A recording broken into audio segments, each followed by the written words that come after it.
Study centre से जुड़े हुए तमाम साथियों को मेरा प्यार भरा नमस्कार। आज की क्लास में अपन बात करेंगे समायोजन और कुसमायोजन क्या है।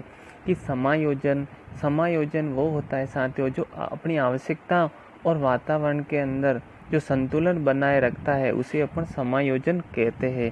तो समायोजन से आशा समझ ही गए होंगे। जैसे कोई भी व्यक्ति होता है, उसकी आवश्यकता है उन्हें प्रभावित करने वाला कोई भी कारक, उसके मध्य में जो संतुलन स्थापित करने की प्रक्रिया को अपन समायोजन कहेंगे। क्या कहेंगे? समायोजन कहेंगे। जैसे किसी बालक के स्कूल बैग के फट जाने पर, किसी बालक के स्कूल बैग के फट जाने पर बालक द्वारा अपने बैग को सील कर विद्यालय जाना। क्या कह रहा है कि कोई भी बालक समायोजन कैसे करता है अपने वातावरण। जैसे उसकी आवश्यकता बैग है, बैग को फट जाने पर वो सील कर विद्यालय जाता है, उसने समायोजन कर लिया है साथियों, तो उसे समायोजन कहते हैं। फिर समायोजन जो अंग्रेजी शब्द का एडजस्टमेंट शब्द का हिंदी रूपांतर है। समायोजन को अपन अंग्रेजी में एडजस्टमेंट कहते हैं। जिसका शाब्दिक अर्थ होता है अपनी परिस्थितियों के साथ सामंजस्य स्थापित करना। कि व्यक्ति जैसी अपनी परिस्थितियां हैं वैसा उसमें समाहित हो जाता है। जैसे कि अपन आज यहाँ है, अपन किसी नई जगह जाते हैं या नई स्कूल में जाते हैं तो कैसे नए वातावरण में जाने के बाद अपन कैसे संतुलन स्थापित करते हैं, वो समायोजन है। ठीक है साथियों। तो जो निम्न परिभाषा समायोजन को लेके मनोवैज्ञानिकों ने अलग अलग दी थी उसके बारे में मैं चर्चा करता हूँ। ये समायोजन जो अधिगम में वृद्धि करने की प्रक्रिया स्किनर ने कहा था। क्या कहा था? कि स्किनर ने ये कहा था कि समायोजन अधिगम में वृद्धि करने की प्रक्रिया है।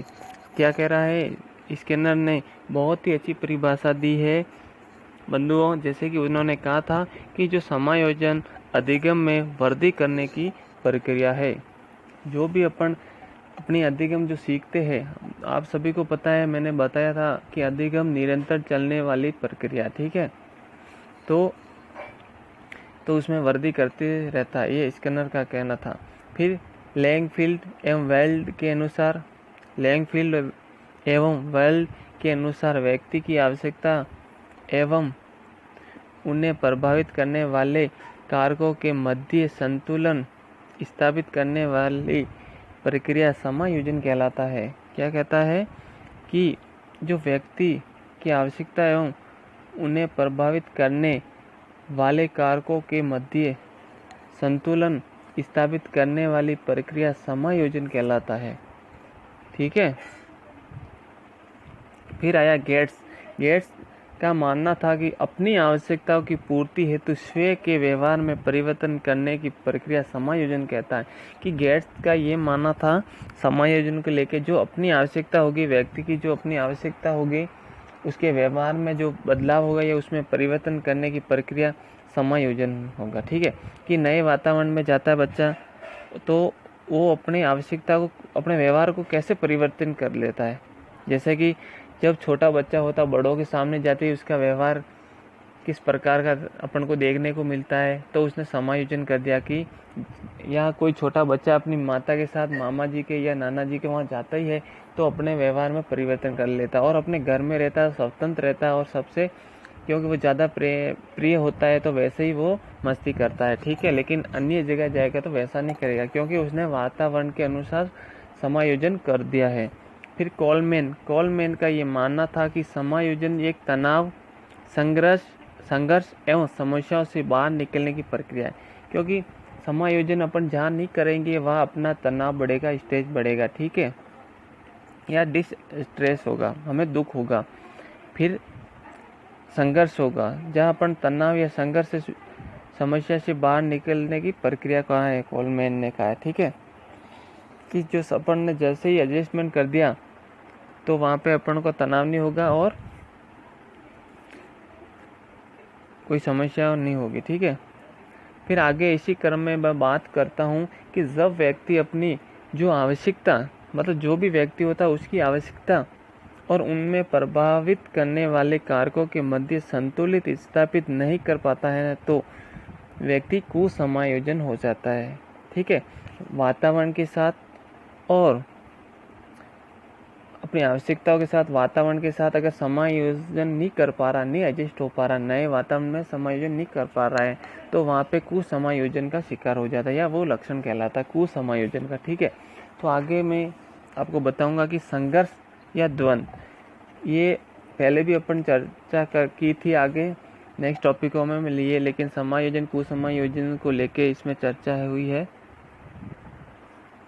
कि अपन जो समायोजन जैसे उसमें व्यक्तित्व में अपने पढ़ा था वही अपन इसमें कुसमायोजन में और समायोजन में बात करेंगे कि संघर्ष या द्वंद, जब व्यक्ति के सम्मुख एक ही समस्या में दो समान अवसर के महत्व के अवसर उत्पन्न हो जाए और व्यक्ति के दोनों में से एक का चयन करना हो तो व्यक्ति के द्वंद या संघर्ष कहते हैं। संघर्ष व्यक्ति कहाँ करेगा, जैसे कि व्यक्ति के दो चीज़ें ऐसी समान रूप से उसके सामने आ गई है, उसमें वो कैसे समायोजन करके कैसे संघर्ष में द्वंद आ जाती है। क्योंकि जैसे दो जॉब एक साथ मिलना, पटवारी और टीचर की, उन दोनों में द्वंद मतलब दो समान परिस्थितियों का सामना करता है तो उसमें द्वंद आ जाती है, संघर्ष करता है, उसमें एक को चुनना होता है, उसे संघर्ष कहता है। यह 3 प्रकार की होती है, द्वंद 3 प्रकार का होता है, जिसमें अपन पढ़ेंगे पहला उपागम या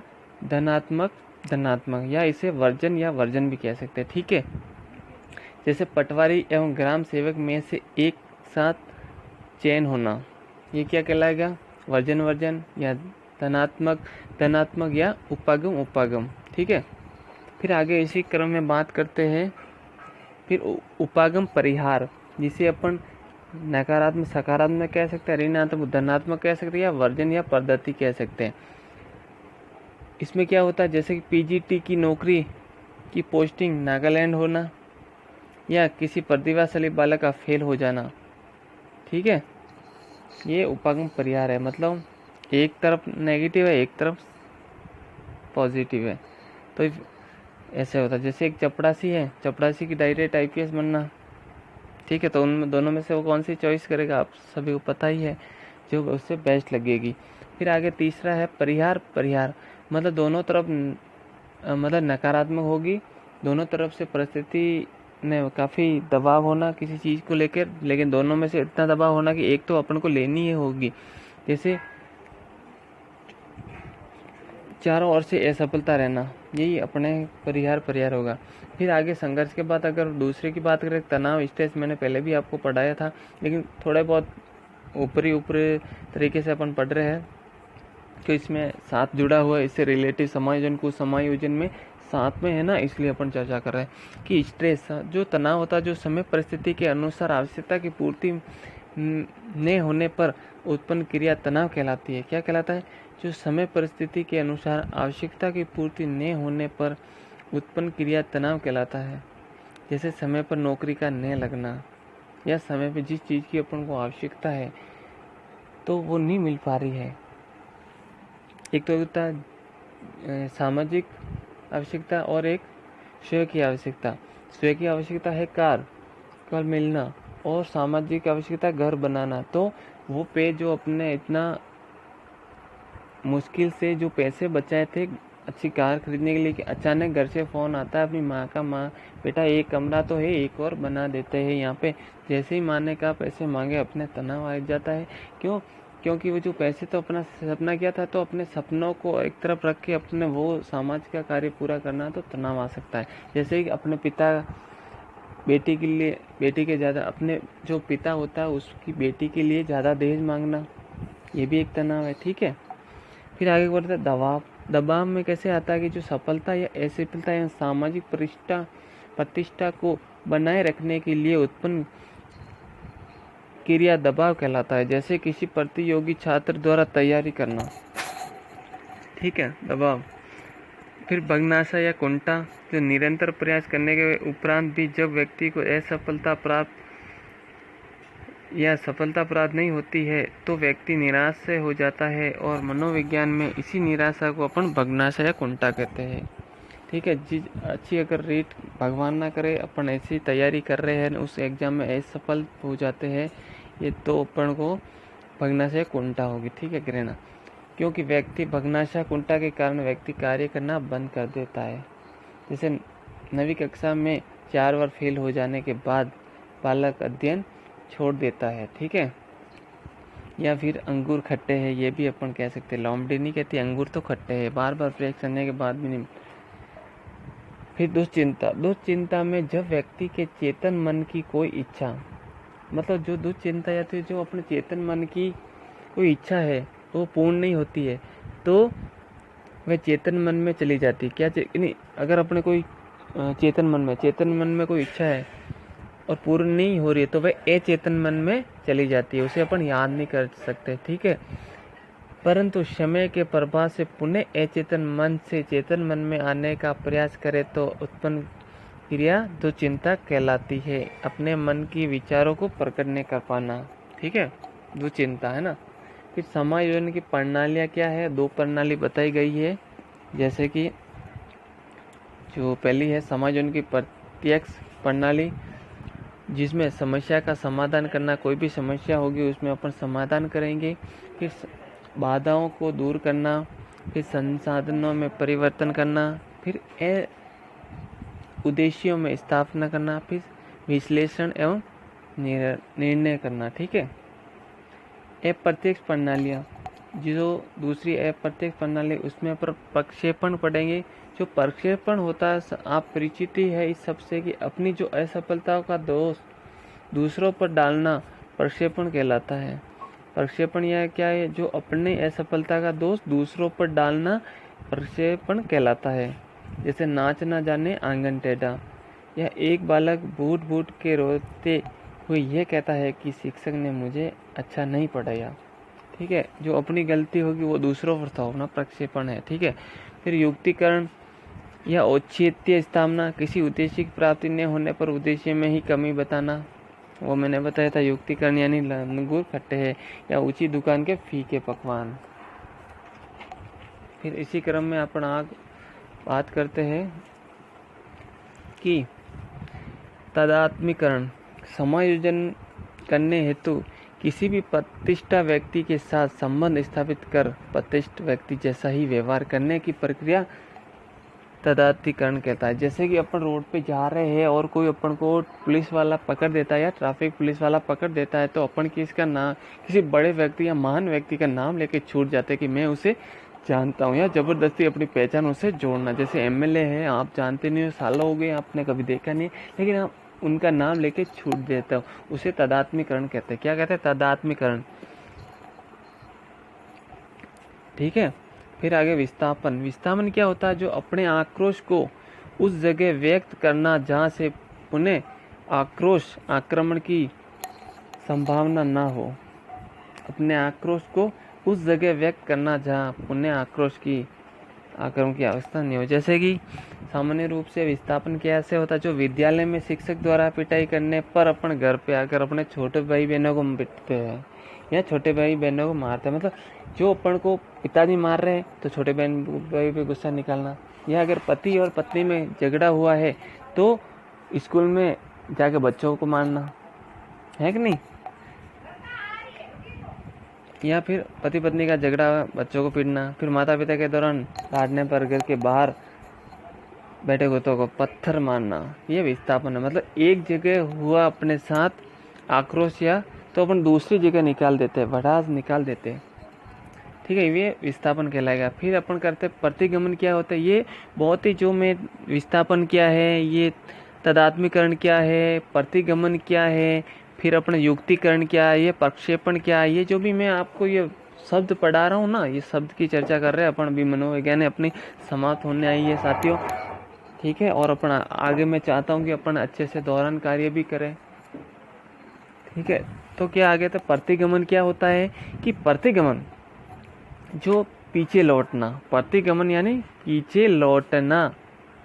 जैसे तनावपूर्ण स्थिति से पीछे लौटने की प्रक्रिया प्रतिगमन कहलाती है साथियों। जैसे कि ससुराल से लौट कर आई लड़की अपनी माँ की, ठीक है, जैसे कि ससुराल से लौट कर आई लड़की अपनी माँ की गोद से सिर रखकर सोना, ये प्रतिगमन है। किसी वयस्क पुरुष द्वारा बालकों की भांति फूट फूट कर रोना, ठीक है, ये प्रतिगमन है। सती पूर्ति क्या होती है साथियों? ये सती पूर्ति से रिलेटिव कई एग्जामों में पूछा गया है। जैसे कि पूछा गया था कि कोई एक लड़की है या किसी लड़की का अपन नाम ले लेते हैं कि रानी है, वो अपने ऊंचाई वाली लड़कियों के द्वारा क्या कह रही है कि रानी जो कम ऊंचाई वाली लड़की है और वे अपने लंबाई का मतलब हिल वाले सैंडल पहनकर अपनी ऊंचाई की कम ऊंचाई का कि रानी सती पूर्ति कैसे कर रही है, मतलब उसकी हाइट नहीं है लेकिन हिल वाले चंपल पहन के वो बड़ी दिख रही है, तो ये क्या सती पूर्ति करना। मतलब अपन किसी क्षेत्र में अगर पीछे रह जाते हैं तो दूसरे क्षेत्र द्वारा पूर्ति करना क्षतिपूर्ति कहलाते हैं। या जैसे बताया कम ऊंचाई वाली लड़की द्वारा हल वाले सैनी पहनती है रानी, ठीक है। फिर आता आगे उदात्तीकरण क्या कहलाता, कि उदात्तीकरण की मैं बात करूँ, इसे शोधन भी कहते हैं या मार्ग नीतिकरण भी कहते हैं। जैसे कि असामाजिक मूल प्रवृत्ति को सामाजिक प्रवृत्तियों में बदलना ही उदात्तीकरण कहलाता है। क्या कहते हैं उदात्तीकरण, यानी क्या कहते हैं असमायोजित मूल प्रवृत्तियों को समायोजित या सामाजिक प्रवृत्तियों में बदलना ही उदात्तीकरण कहलाता है। जैसे प्रेम की बाजी हारने वाले लोगों द्वारा साहित्य की सृजन का कार्य करना साथियों, या संत तुलसीदास जी द्वारा रामचरितमानस की रचना करना। फिर आता दमन। ये दमन कैसा होता है अपन को पता नहीं है, लेकिन अपन भी दमन रखते हैं। दमन कई मतलब गुप्त चीजें रखते हैं। जैसे कि अपना प्रिय मित्र है, अपने प्रिय मित्र के किसी भी रहस्य को प्रकट नहीं करना। वो अगर अपन को विश्वास करके कोई अपना घनिष्ठ मित्र अपन को बात बता रहा है, उसे अपन अपने मन में ही रखते हैं, अचेतन मन में ही रहते हैं, अपन किसी को नहीं कहते। तो दमित या दमित इच्छा भी होती है अपने, ठीक है। तो इसमें क्या होता है, जो अपने अचेतन नहीं, जो अपना चेतन मन की किसी बात को बलपूर्वक अचेतन में डालने या डालना ही दमन कहलाता है, ठीक है। जो अचेतन में मन में है वो अपने जो चेतन मन में है, वो जो चेतन मन में है ना, उसको अचेतन में डालते हैं अपन, उसे दमन कहते हैं, जिसे अपन याद नहीं करना चाहते। फिर समन क्या कहता है, अपने समन ये भी एक शब्द है साइकोलॉजी में। अपने चेतन मन की किसी बात को तत्काल ध्यान से निकालने की प्रक्रिया शमन कहलाती है। जैसे प्रातःकाल दूध वाले से झगड़ा, थोड़ी देर बाद सब कुछ भूल जाना। प्रिय मित्र के मध्य झगड़ा, थोड़ी देर बाद माफ कर देना। आगे आता है पृथक्करण।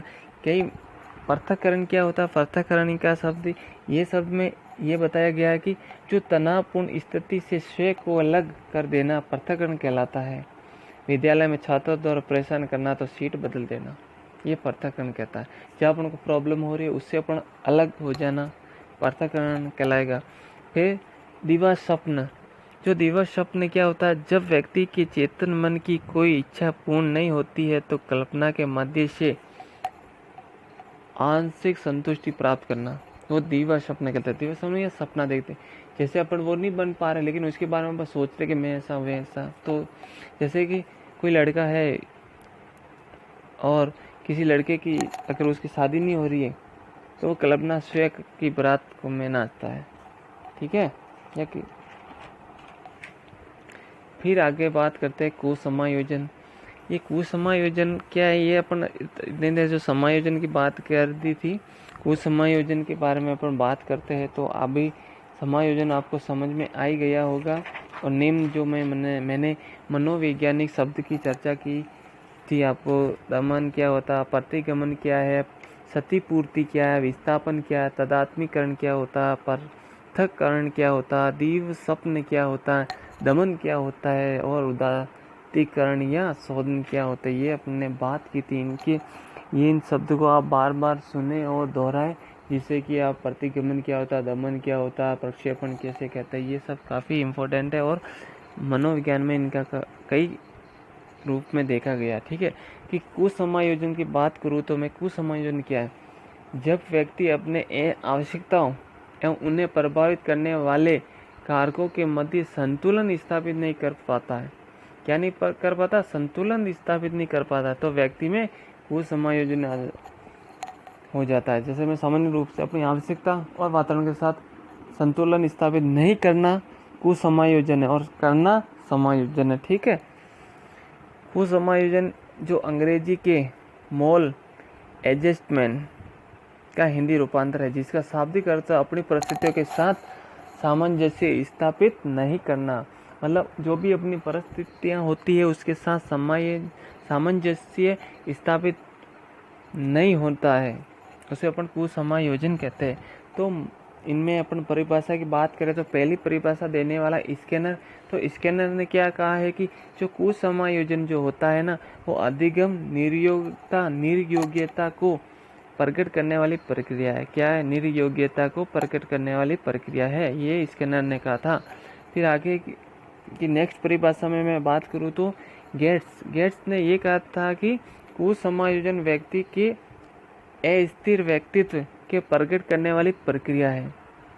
गेट्स कुसमायोजन व्यक्तित्व के अस्तित्व या अस्थिर व्यक्तित्व को प्रकट करने वाली प्रक्रिया है। ठीक है, फिर कुसमायोजन में व्यक्ति की विशेषता क्या होती है, जिसे हकलाता है। जैसे कई उसको भाषण देने के लिए खड़ा कर देते हैं अचानक, या वो कुछ कहने उसके सामने हकलाता, किसी अन्य व्यक्ति के साथ कम्युनिकेशन करने में प्रॉब्लम होती है, यह हकलाता हुआ बोलता है। फिर घबराहट महसूस होती है, अगर उसको कोई प्रोग्राम हो रहा है, 50 या 5,000 लोग बैठे उसके साथ उसको खड़ा करते हैं, घबराहट महसूस होती है, फिर पसीना निकलने लगता है। ठीक है, फिर नज़र झुकना, किसी अन्य के साथ छोटा बच्चा होता है तो कैसे नज़र झुकाना या शर्मिंदगी महसूस करता है, या पलायन करना, 11.2 से पलायन करना। ठीक है, फिर आत्महत्या करना, अनैतिक कार्य करना, ये कुसमायोजन है। इसकी विशेषता है। फिर समायोजन में शिक्षक की भूमिका क्या होगी कि सहानुभूतिपूर्ण व्यवहार करे, जिंदगी की वास्तविकता से परिचित करवाना, जैसे वास्तविक जिंदगी ये है उसे परिचित करवाना, और नामी जिसे प्रेरित करने के लिए कोई महान व्यक्तियों के नाम उदाहरण दे कि वो भी इस परिस्थिति से गुजरे हैं। फिर व्यवहारिक जीवन से जोड़कर शिक्षा प्रदान करते हैं अपन, जो उसके जो व्यवहार होता है उसी के साथ जोड़कर शिक्षा दे। फिर सीखने के लिए अभिप्रेरित करना, समय समय पर मोटिवेट करता रहे जिससे वह अधिक सीखे। फिर अधिगम योग्य वातावरण का निर्माण करना, ऐसा एनरोलमेंट बनाना, जैसे किस प्रकार का अपन वातावरण बना सकते हैं। आप सभी को पता ही है कि 26 जनवरी के दिन बालक को अपन निबंध प्रतियोगिता कराते, डांस कराते, खेल गेम कराते, ऐसा वातावरण का निर्माण करें। अधिगम भी होता है और टाइम पास भी, जिस बच्चे में अगर कोई स्किल है उसको क्लास में खड़ा करें, ऐसा एनरोलमेंट बनाए। कविता बोल रहा है, फिर जो उसके साथ संगीत है, म्यूज़िक है, जो भी उनमें रुचि है, डांस है, तो अन्य बच्चे भी उससे कुछ सीखेंगे, ऐसा एनरोलमेंट तैयार करें।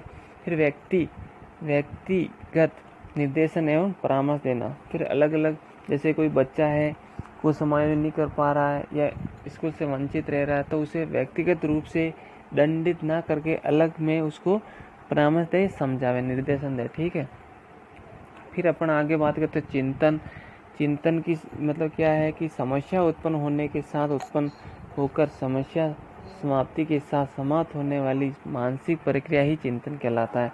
मतलब कोई भी समस्या उत्पन्न हो गई, उसके साथ उत्पन्न हुआ समस्या समाप्ति के साथ, मतलब कोई भी समस्या आती है तो उसका समाधान जरूर है। उसके साथ जो अपने सामने अगर प्रॉब्लम आ रही है ना, जब से वो प्रॉब्लम अपने सामने आई तो उसके सामने अपन का सॉल्व करने का रास्ता भी होता है, ये आप याद करना। कि और आगे बात करूँ, चिंतन के अभाव में समस्या का समाधान संभव नहीं होता है। अगर अपन चिंतन टेंशन में ज़्यादा कर रहे हैं और वो समस्या भी ढूंढ रहे हैं, तो नहीं, शांत माइंड से ढूंढेंगे तो वो रास्ता जरूर मिलेगा साथियों। फिर चिंतन का आधार ज्ञान का माना जाता है, मतलब चिंतन को ज्ञान का आधार ज्ञान को माना जाता है। चिंतन का जो आधार है वो ज्ञान को माना जाता है। फिर चिंतन को समस्या समाधान का साधन माना जाता है। फिर जो रॉस ने कहा था चिंतन मानसिक प्रक्रिया का ज्ञानात्मक पहलू है। चिंतन मानसिक प्रक्रिया का ज्ञानात्मक पहलू है। फिर आगे बात करें वैलेंटाइन ने कहा था कि चिंतन असंतोष के कारण उत्पन्न होने वाली प्रक्रिया है। क्या कहा था कि चिंतन असंतोष के कारण उत्पन्न होने वाली प्रक्रिया है। फिर चिंतन के 4 प्रकार बताए गए। मूर्त प्रत्याक्षात्मक चिंतन, जैसे कि किसी प्रत्यक्ष वस्तु को देखकर उत्पन्न होने वाले चिंतन मूर्त चिंतन कहलाते हैं। जैसे मूर्त चिंतन कैसा, चिंतन कितने प्रकार के, 4 प्रकार के। पहला कौन सा, मूर्त या प्रत्यक्ष चिंतन, जैसे किसी वस्तु को देखकर उत्पन्न होने वाले चिंतन को मूर्त चिंतन कहते हैं। जैसे हाथी की सूंड को देखकर भगवान गणेश को देखना, याद करना, ठीक है। फिर अमूर्त प्रत्यात्मक चिंतन, मतलब किसी भी शब्द, संकेत, चित्र या चिन्ह के आधार पर उत्पन्न होने वाला चिंतन अमूर्त चिंतन कहलाता है। संकेत या चित्र के आधार पर उत्पन्न होने वाला चिंतन अमूर्त चिंतन कहलाता है। जैसे कि यातायात के नियमों का पालन करना या ताजमहल का फोटो दिखाकर अमूर्त चिंतन अगर उसने देख रखा है तो, ठीक है। फिर तार्किक चिंतन किसी नियम सिद्धांत के आधार पर उत्पन्न होने वाले चिंतन को तार्किक चिंतन कहते हैं साथियों। क्या कहते हैं, तार्किक चिंतन यानी किसी नियम पे, मतलब तार्किक चिंतन किसी नियम या सिद्धांत के आधार पर उत्पन्न होने वाला चिंतन ही तार्किक चिंतन कहलाता है। जैसे आसमान यानी आसमान में उछाली गई गेंद पुनः धरती पर क्यों आती है, तार्किक, ठीक है। फिर सृजनात्मक चिंतन, ये क्या होता है, किसी भी परंपरागत वस्तु में नवीन विशेषता उत्पन्न करने की मौलिक प्रक्रिया को सृजनात्मक चिंतन कहते हैं। फटे दूध से पनीर बनाना आदि सृजनात्मक होता है, ठीक है। तो आज अपने थोड़ा लंबा लिया है क्लास, उसमें अपन समायोजन, कुसमायोजन या समाप्त होता है साथियों। नेक्स्ट क्लास में जो सेक्शन विधियों से रिलेटिव है उसकी क्लास आपके समक्ष रखूँगा, ठीक है। धन्यवाद। लाइक और शेयर ज़रूर करें साथियों, और जो भी अब तक पढ़ रहे हैं उसमें मेरे प्रॉब्लम आ रही है तो ज़रूर आप बताएं। धन्यवाद।